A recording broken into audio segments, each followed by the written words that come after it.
కొమరంభీం ఆసిఫాబాద్ జిల్లా సిర్పూర్ మండలంలోని రాఘాపూర్ పిట్టగూడ ఎక్స్ రోడ్లోని శ్రీ సాయి వైన్స్ లో గుర్తు తెలియని దొంగలు సోమవారం తెల్లవారుజామున వైన్స్ సెట్టర్లు పగలగొట్టి అందులో ఉన్నటువంటి 4 లక్షల విలువ చేసే మద్యం 15,000 నగదును చోరీ జరిగినట్లు వైన్స్ నిర్వాహకులు జాదవ్ రతన్ సింగ్ తెలిపారు.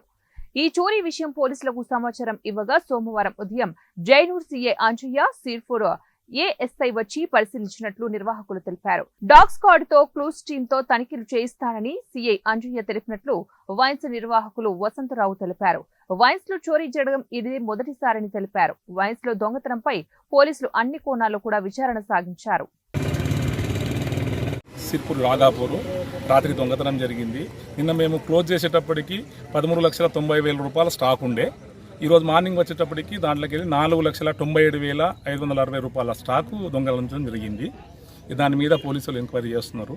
అది ఏమొస్తుందో రిపోర్టు దాని మీద ముందుకు జరుగుతుంది.